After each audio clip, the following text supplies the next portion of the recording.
and continue to use that for whatever reason. And sometimes it's not even a matter of being good or bad, but it had the stuff to translate into the next generation, the next generation, and the next generation.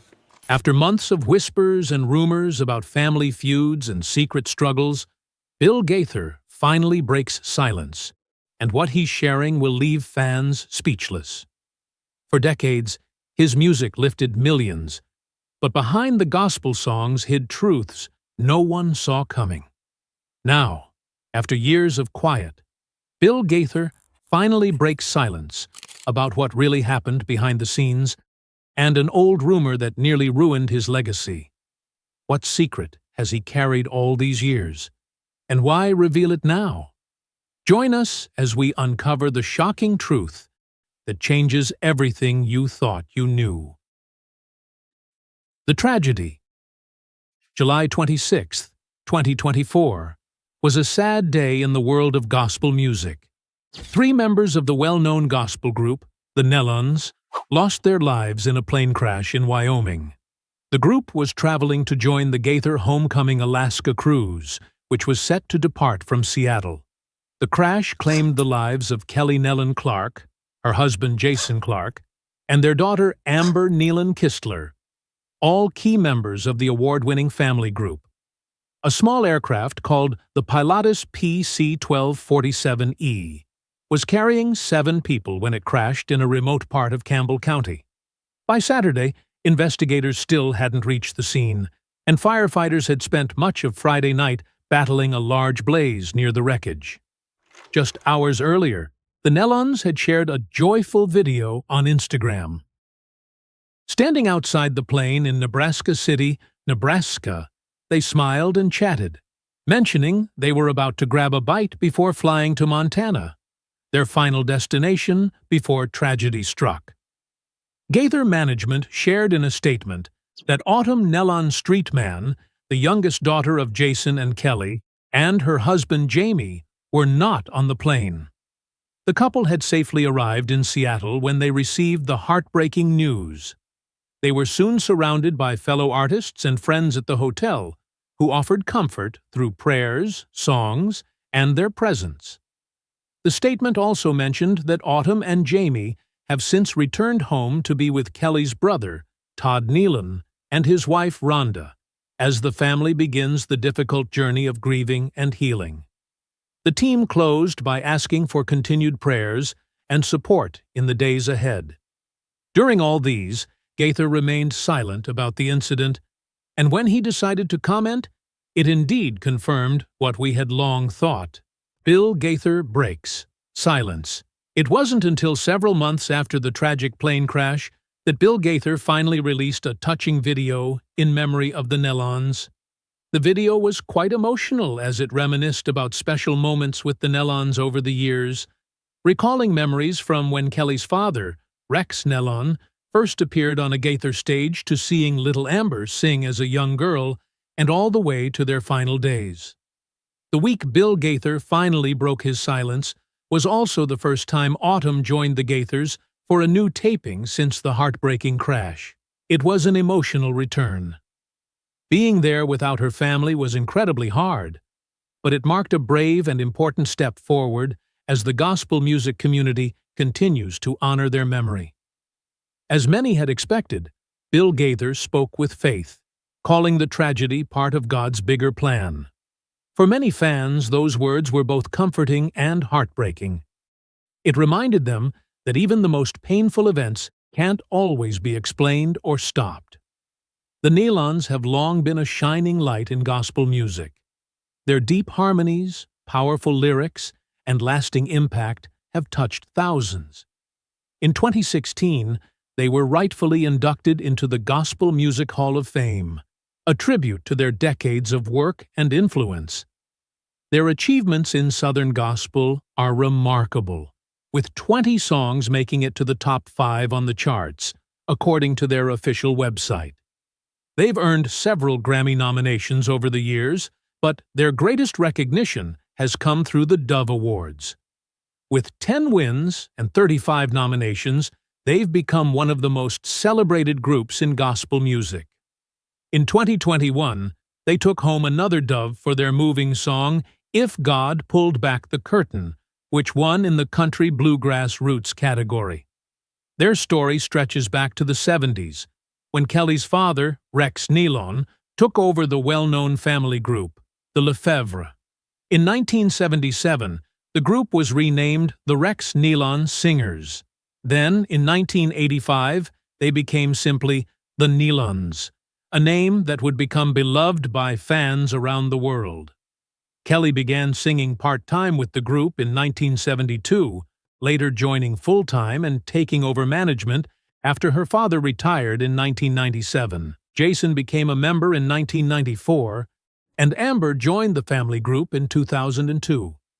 Over the years, the Nealons recorded music with labels such as Canaan, RNS, Homeland, Daywind, and Seraphim Music Group.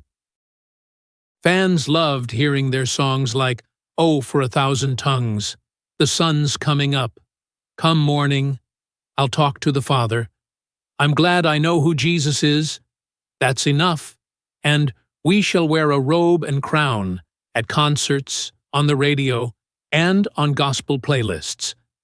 Jackie Patillo, president of the Gospel Music Association, expressed sorrow over the loss of Jason, Kelly, and Amber, along with others who died in the crash. She sent deepest condolences and prayers to Autumn and the Nealon family, saying they will always hold a special place in the GMA Hall of Fame.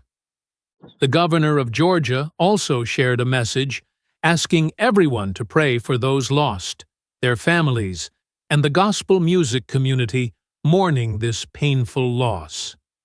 The 7-day Gaither homecoming cruise, named Until We Meet Again, was set to leave on Saturday and return August 3rd. The event featured the famous gospel duo Bill and Gloria Gaither, and the Gaither Vocal Band as the main performers. The lineup also included well-known Christian artists like Mark Lowry, Russ Taff, and Sandy Patty. The music world lost a powerful group of worshipers, but for Bill, it was like losing family. Yet, true to form, critics still found a way to attack him despite the heartbreak. A gospel artist and more. There's the saying that success has many friends. It brings all kinds of attention, and with it, plenty of critics. With time and effort, the Gaither homecoming concerts grew from small church gatherings into huge events no longer held in small auditoriums, but now in arenas with seats for thousands. Sure, that sounds exciting, but it also meant bigger stages, bright lights, giant video screens, and a full crew of sound engineers, stagehands, and camera operators. It's anyone's guess what happened from there. What used to be cheap or free became accessible only by tickets, and shows costing anywhere from $50 to $100. The lobbies filled with tables selling CDs, mugs, T-shirts, and thick songbooks. Many fans enjoyed the energy and professionalism, but some felt uneasy about the changes. It didn't take long before critics, mostly from smaller churches, flared up and argued that gospel music was fast turning into an expensive spectacle. They suddenly remembered the old days when quartets sang for a love offering dropped into a bucket.